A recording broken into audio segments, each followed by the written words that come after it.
제가 인생의 반을 넘게 살았는데 이 나이 먹어서 손자를 돌보게 될 거라고는 생각도 못했습니다. 애는 죄가 없다지만 한번 해본 거라도 육아는 여전히 힘들고 시간이 어떻게 가는지 모르겠다는 생각이 드네요. 이제는 애가 좀 커서 그래도 전보다는 좀 낫지만 며느리가 바쁘게 일을 하다 보니 육아를 전적으로 제가 맡고 있습니다. 사실 며느리가 제게 육아를 부탁한 건 아닙니다. 며느리는 나이가 어려도 상관없으니 어린이집이나 보육센터 같은 곳에서 아이를 받아준다고 하면 그쪽에 돈을 주고 맡기겠다고 했는데 그냥 제 마음이 좀 그렇기도 하고 제가 베이비시터 일을 오래 해서 그런지 그냥 제가 맡아주겠다고 했습니다. 사실 이렇게 육아를 나서서 자처하는 시어머니가 있을까 싶은 생각도 듭니다. 보통 아이를 맡아주면 돈을 받기도 하고 양육비를 주기도 하는데 저는 그 돈도 됐다고 했습니다. 제가 그 돈 없다고 못 사는 것도 아니고 갖고 있는 돈도 있고 제가 죽을 때까지 먹고 사는 데는 지장 없으니 돈도 안 줘도 된다고 했습니다. 사실 지금 키우는 손주는 조금 복잡한 사연으로 얽혀 있습니다. 그래서 웬만하면 제가 며느리를 도와주고 싶은 마음인데요. 창피해서 어디 가서 말도 못했는데 이번 기회를 빌어 이야기를 좀 풀어볼까 합니다. 저는 젊었을 때부터 어린이집 보육교사로 근무를 했습니다. 정확히 얘기하면 정식 선생님은 아니었고 보조 선생님이었죠. 제가 막내 동생이 있다 보니 제가 중학생일 때도 막내 동생을 거의 키우다시피 했고 막상 고등학교를 졸업하고 나서 공장에서 일하긴 죽어도 싫고 그렇다고 해서 대학은 언감생심이고 돈은 벌어야겠고 부모님도 제가 얼른 돈을 벌길 바라셔서 그런지 이왕이면 남들 가는 공장 그냥 들어가지. 거기서 기숙사도 제공해준다며. 나쁘지 않잖아. 돈 좀 번 다음에 네가 하고 싶은 공부하면 되는 거 아니야? 하면서 절 설득하곤 하셨죠. 하지만 저는 꽤 오랜 시간 동안 방황을 했습니다. 남들이 말하는 공순이는 되기 싫고 그렇다고 해서 딱히 또 하고 싶은 건 없고 사춘기 때 할 짓을 나이 20 넘어서 하니 제 자신이 참 한심하더군요. 그렇게 3년을 허투루 보냈는데 그때 제게 들어온 제안이 바로 보육교사였습니다. 좋게 말해 보육교사지 어린이집에서 보조 선생님으로 일을 할 생각이 없냐는 제안이었죠. 저는 원래 아이도 좋아하다 보니 다른 일보다는 그래도 애 보는 일이 낫다고 생각했고 애 보는데 특별한 기술이 무슨 필요가 있겠나 싶어서 바로 그 제안을 수락했습니다. 그렇게 처음으로 하게 된 일은 하루 종일 청소만 하는 것이었습니다. 보육교사라고 해서 아이들이랑 시간도 보내고 같이 놀게 될 줄 알았는데 매일매일 어린이집 청소만 하면서 하루를 보냈습니다. 또 선생님들은 얼마나 저를 부려먹는지 선영씨, 여기 빗자루질 한 거야? 먼지가 수북하다. 그리고 이따가 애들 놀이 시간에 저쪽 유아방은 비어있으니까 거기 청소도 좀 부탁해요. 그리고 우리가 점심 먹은 거 설거지도 해주고 하면서 저를 부리는데 그냥 싼 맛에 보육교사라는 이름으로 청소부를 구한 것 같다는 생각을 지울 수가 없었습니다. 그렇게 그곳에서 3년을 근무했습니다. 어깨너머로 배웠지만 선생님들이 아이들을 돌보는 모습도 보고 틈틈이 공부도 하면서 저는 보육교사 자격증을 준비해야겠다고 생각했죠. 그래도 자격증이 있으면 어디 가서 이런 취급은 당하지 않고 적지만 돈도 벌 수 있으니 역시 사람은 기술을 갖고 있어야 된다는 생각이 들더군요. 남들은 몇 달 또는 길어야 1년이면 따는 자격증을 저는 3년이나 걸려서 딸 수 있게 됐습니다. 생애 처음으로 제 이름으로 된 자격증을 받으니 어찌나 눈물이 나던지 지금이야 관련 학과를 졸업하면 자격증을 준다는 얘기를 들었지만 저 때는 대학을 가기도 힘들었을 뿐더러 주변에 관련 일을 하는 종사자가 없으니 시험 접수부터 공부까지 아무런 도움 없이 맨땅에 헤딩을 해야 하는 수준이었죠. 그래도 노력은 결과를 배신하지 않는다고 그렇게 하다 보니 좋은 결과가 한 번에 나왔고 저는 자격증을 따자마자 저를 청소부로 부려먹었던 그 보육시설에서 바로 퇴사를 할 수 있었습니다. 그리고 나서 열심히 취업을 하기 위해 이력서를 넣었죠. 다행히도 새로 생긴 한 어린이집에서 저를 채용해 주었고, 그곳에서 어린이집 급식 배달업체 직원인 남편을 만나게 됐고 결혼까지 할 수 있게 됐습니다. 원장님이 저를 너무 좋게 봐주셔서 중간에서 다리를 놔서 저와 남편을 만나게 해주셨는데, 저희 남편 돈도 많이 벌지 못하고 잘생긴 외모는 아니었지만 그래도 사람이 참 성실하고 한평생 저만 바라봐주는 고마운 사람이었습니다. 그렇게 저희 부부는 결혼한 지 3개월 만에 아이가 생겼고 1년 만에 아들을 출산했습니다. 남편의 외모를 쏙 빼닮은 떡두꺼비 같은 아들이었습니다. 아이를 키우는 동안은 당연히 보육원 일을 할 수 없었습니다. 넉넉하진 않았지만 그래도 부족함 없는 살림살이라 육아에만 집중할 수 있게 해준 남편이 너무 고마웠죠. 임신 때도 그랬지만 남편은 제가 먹고 싶은 게 있으면 자기가 굶어서라도 제가 먹고 싶은 걸 사다 주는 고마운 사람이었습니다. 남편이 항상 제게 했던 말 중에 하나가, 임신할 때 아내한테 잘못하면 평생 그게 흠이 된대. 그래서 임신할 때만큼은 잘해줘야 된다고 주변의 형들이 말하더라고. 그게 꼭 남편이 아니라 주변에서 조금만 상처되는 말을 해도 평생 가슴에 남는데 라는 말을 자주 하곤 했습니다. 그런데 그 말이 정말 맞는 말 같더라고요. 사실 남편이 그렇게 애교가 많거나 표현을 많이 하는 스타일은 아닌데 임신 때만큼은 제 앞에서 춤도 많이 춰주고 제 배를 만지면서 노래도 불러줬습니다. 제 인생에서 가장 행복했던 순간을 꼽으라면 아이가 태어났을 때의 기쁨도 있지만 임신하는 내내 공주 대접 받으면서 살았던 그때의 순간이 너무 행복했던 기억이 나네요. 하지만 정말 행복은 딱 거기까지였나 봅니다. 전 육아가 너무너무 힘들었습니다. 산후 우울증도 굉장히 심하게 왔고 정말 이런 생각을 하면 안 되지만 애를 앞에 두고 먼저 떠나고 싶다는 생각이 들더라고요.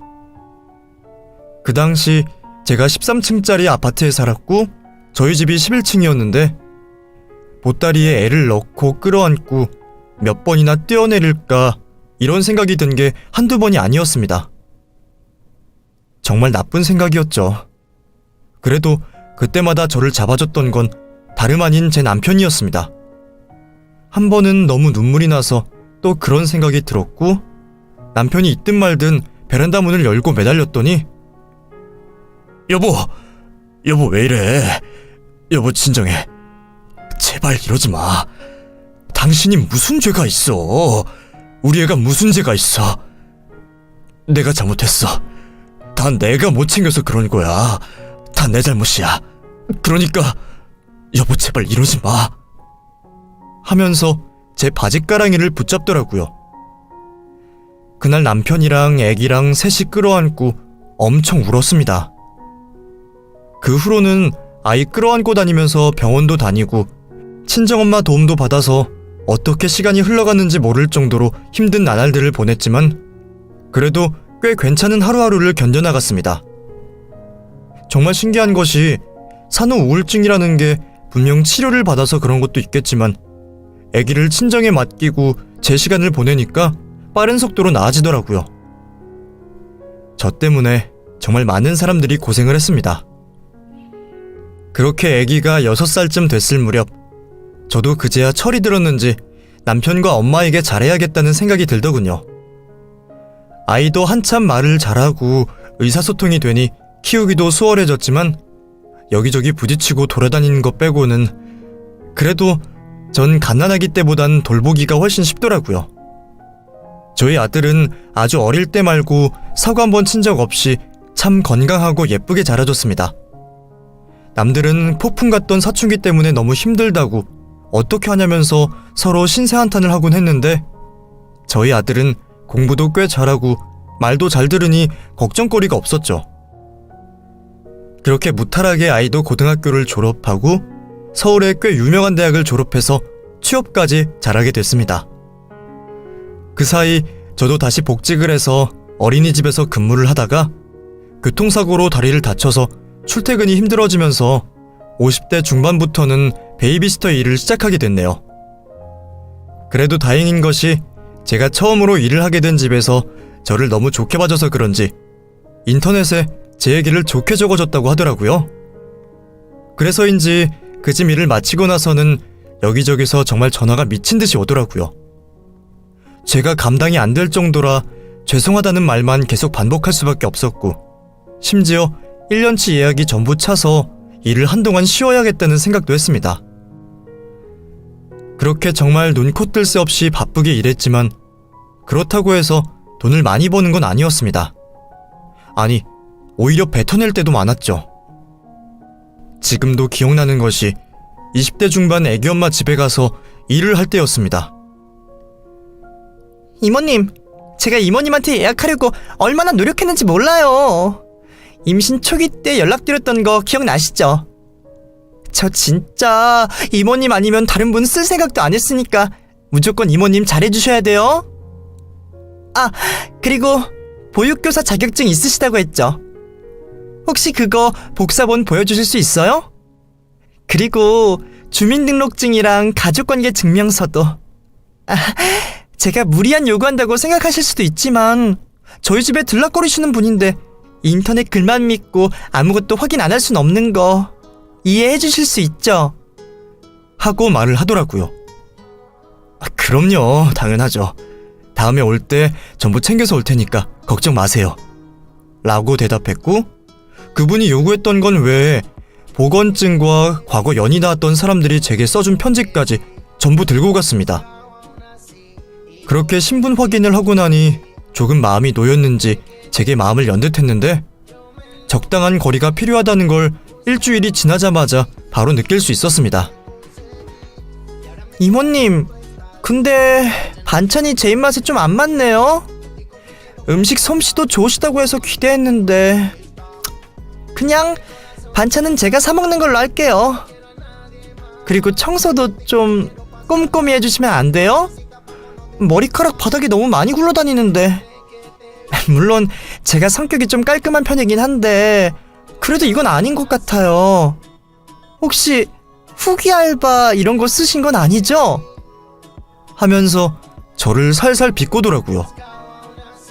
나이 먹은 내가 그런 걸 어떻게 쓰겠어요. 제가 더 신경 쓸게요. 그리고 이런 말 하고 싶지 않지만 살림에 많이 신경을 쓰시는 편이 아닌 것 같네. 내가 청소업체도 아니고 구석구석 깨끗하게 하려고 노력은 할 건데 나도 애기 보랴 반찬하랴 청소하랴 몸이 10개라도 부족하겠어. 하고 저도 처음으로 제 의견을 냈습니다. 무슨 소리예요? 저 전업주부예요. 그리고 저희 집이 더럽다는 말씀이신 거예요? 전 그런 말 처음 듣네요. 우선 돈을 받으셨으니까 받으신 만큼은 일을 해주세요. 하더군요.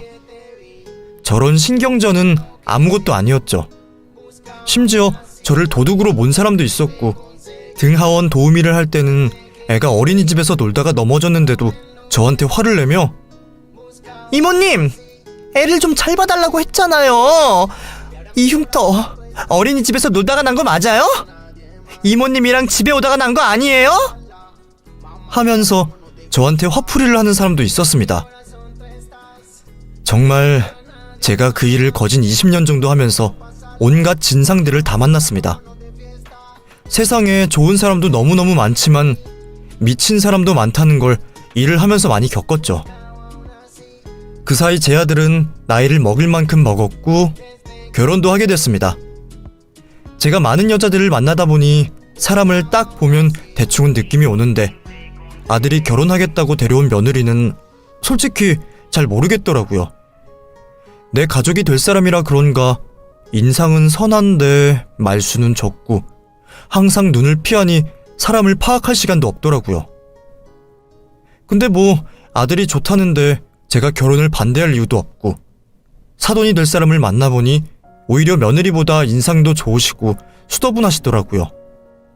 거기다가 저도 노후 준비가 돼 있고 며느리네 사돈들도 일을 하고 있다는 얘기를 들으니 아들이 양가 노후 책임지느라 고생은 안 해도 될 것 같아 마음이 놓였던 것도 사실입니다.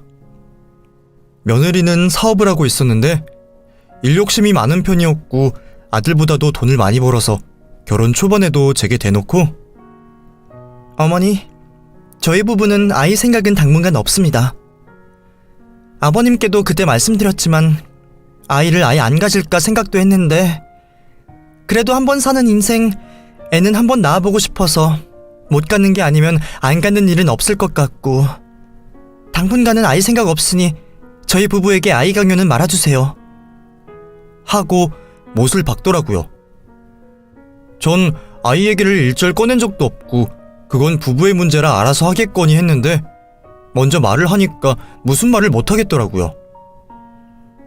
솔직히 저희 집에 며느리가 처음 들어온 거라 좀 어렵다고 해야 하나? 편한 마음보다는 저도 모르게 벽을 치고 거리를 두게 된 것도 사실이었습니다. 오히려 밖에서 제가 베이비시터를 하며 만나게 된 마음이 맞는 애기 엄마가 훨씬 편하다는 생각이 많이 들었죠. 그런데 결혼 3년이 지나도 정말 아들네 부부에게 아이 소식이 없더라고요. 저야 매일 아이를 보니까 급한 건 아니었지만 한 번은 아들이 저를 잡고 하소연을 하더라고요. 엄마가 말 좀 해주면 안 돼? 아니 진짜 진경이 해도 해도 너무한 거 아니야? 내가 몰래 콘돔에 구멍까지 뚫었는데 얘가 이중 피임을 하고 있다고 하더라고. 난 몰랐는데 얘가 피임약도 먹고 있었어. 이거 솔직히 사기 결혼 아니야? 처음엔 1년이라더니 일이 바빠지니까 2년이래. 근데 벌써 3년이 지났어. 혹시 몸에 문제 있는 거 아니냐니까 절대 그런 거 아니라면서 자기 의심하냐고 화내더라. 그러니까 엄마가 좀 말해봐. 시어머니라는 게 뭐야? 그래도 며느리보단 세잖아. 엄마가 얘기하면 그래도 듣는 척이라도 하지 않을까? 하면서 저를 설득하더라고요. 됐어. 내가 무슨 권리로 며느리한테 애를 낳으라고 하겠어. 그리고 애는 자기가 원치 않았을 때 태어나면 그것만큼 힘든 게 없어.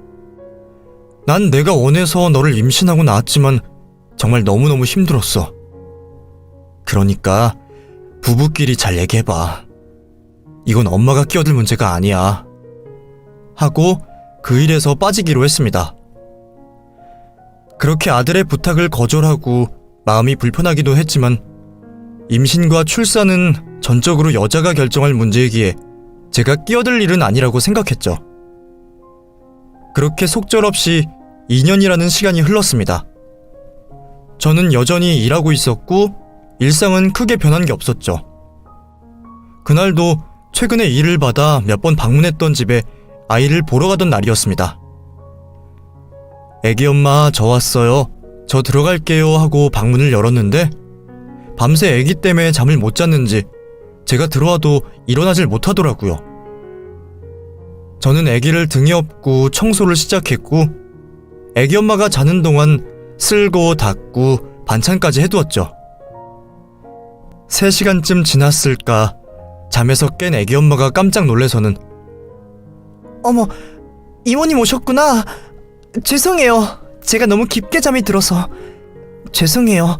혼자 힘드셨죠? 제가 좀 도와드릴게요. 하며 허겁지겁 일어나서 비틀거리는데 아이고 됐어. 좀 더 자요. 이럴 때 도움받으려고 나한테 돈 주는 거잖아. 우리가 뭐 남인가? 벌써 나도 이 집에서 일한 지 2주가 넘어서 얼마나 힘든지 알아. 그러니까 얼른 자요. 하면서 이불을 덮어줬습니다. 사실 그 애기 엄마가 좀 마음에 걸렸습니다. 집에 그 흔한 결혼 사진도 하나 없고 애기 사진도 찍어놓은 게 없고 애기 키우는 집이라기엔 어두컴컴한 빌라에 모유수유를 하는데 맨날 라면에 인스턴트만 사 먹어서 마음이 쓰이더라고요. 저는 가끔 집에서 반찬도 챙겨오고 일부러 음식 재료들을 살 때도 제 돈이 좀 더 들더라도 유기농을 사서 좋은 것만 애기 엄마한테 먹이려고 참 많이 노력했습니다. 그렇게 한 달쯤 지났을까? 약속 시간이 돼서 그 집으로 갔는데 애기 엄마가 애기를 안고 계속 울고 있더라고요. 아이고 재민이 엄마, 애기 줘요. 왜 이렇게 울고 있어? 무슨 일 있어? 왜 이래? 이모님, 저 어떡해요? 저 애기... 아니다. 지금 저 나가봐야 돼요. 이모님, 잠깐만 아이 좀 봐주세요. 하면서 갑자기 집 밖으로 뛰어나가더라고요. 재민 엄마, 재민이 엄마 하고 크게 불렀지만 뒤도 돌아보지 않고 달려나갔고, 애기 엄마가 뛰어가는 모습을 아파트 밖으로 쳐다봤는데 갓난쟁이를 두고 뒤도 안 돌아보고 뛰는데 무슨 급한 일이길래 저런 건가 싶은 생각이 들더라고요. 그때 그 애기 엄마를 잡았다면 평생 제가 겪지 않아도 될 일을 피해갈 수 있었을까요? 금방 돌아오겠다던 재민이 엄마는 밤 10시가 넘어서도 전화를 받지 않았고 집에 돌아오지도 않았습니다. 몇 번이나 전화를 걸었지만 계속 전화를 끊었고, 아무리 기다려도 오지 않는 재민이 엄마를 포기하고 결국 저는 어쩔 수 없이 저희 집으로 갓난쟁이를 데리고 갈 수밖에 없었죠. 제가 애를 안고 들어가자 남편이 깜짝 놀라면서 "아이고, 이 귀여운 것, 세상에 어찌 이렇게 조그맣고" 하면서 너무 좋아하는데 사람 속도 모르고 참 답답하다는 생각만 들었습니다. 대충 이야기를 하니 남편은 오히려 심심한 찰나에 잘 되었다며 자기가 아기 돌봐준다며 눈치 없이 좋아하더라고요. 다행히 재민이는 엄마를 찾지도 않고 처음 먹는 이유식도 잘 먹고 저희 남편이랑 잘 놀고 잘 지냈어요. 그렇게 3일쯤 지났을까? 제가 계속 연락을 했더니 그제야 제 전화를 받으면서 이모님, 정말 죄송해요. 제가 너무 급한 일이 생겨서 말씀도 못하고 그냥 나왔어요. 근데 제가 지금도 오래 통화를 못해요. 정말 너무너무 죄송한데 혹시 아기를 2달만 봐주실 수 있을까요? 이제 모유 수유도 거의 끝나서 이유식 먹이셔도 될 것 같고, 뭐 저보다 더 잘하실 테니까 제발 부탁드릴게요. 제가 애를 맡길 곳이 없어요. 보수는 절대 부족하지 않게 챙겨드릴게요. 월급 통장으로 넣어드릴 테니 지금 통장 확인해보세요. 다시 연락주세요. 하면서 전화를 끊더라고요. 저는 그 말을 듣고 바로 통장을 확인했고 제 잔고를 확인하고는 기함을 했습니다. 아니, 이 여자가 미쳤나? 무슨 애를 봐주는데 1억? 1억을 보냈어. 이게 무슨 일이래? 하면서 저 혼자 계속 혼잣말로 중얼거렸습니다. 제 말을 들은 남편이 놀라서 뭐? 1억? 무슨 1억을 보내? 그 여자 사기꾼 아니야? 아니, 1억이면 그게 양육비지 무슨 보수야. 그 여자 이상한 여자 아니야? 하고는 남편도 지레 겁을 먹더라고요. 저는 다시 전화를 걸었지만 애기 엄마는 전화를 받지 않았고 문자를 보내면서 이모님, 죄송해요. 제가 전화를 할 수가 없어요. 통장 확인하셨죠? 딱 2달만 부탁드려요. 제가 꼭 재민이 데리러 갈 테니까 너무 걱정 마시고 딱 2달만 부탁드립니다. 하고 제게 문자를 보냈더라고요. 몸이 차갑게 식는 느낌이었습니다. 애를 보는 건 일도 아니지만 혹시나 이 여자가 애를 안 데리러 오면 어떡하나, 이 돈을 받아도 되는 건가 별별 생각이 다 들더군요. 그 와중에 애 배가 고픈지 계속 울기만 하고 남편은 애를 안고서 둥가둥가거리면서 좋다고 놀아주는데 이게 진짜 뭐하는 짓인가 싶더라고요. 하지만 당장 애를 버릴 수도 없고 이미 데리고 왔으니 저는 어쩔 수 없이 아이를 맡아 키우게 됐고, 이 소식을 들은 아들은 이게 말이 되냐면서 당장 경찰에 신고를 하겠다고 난리를 떨더라고요.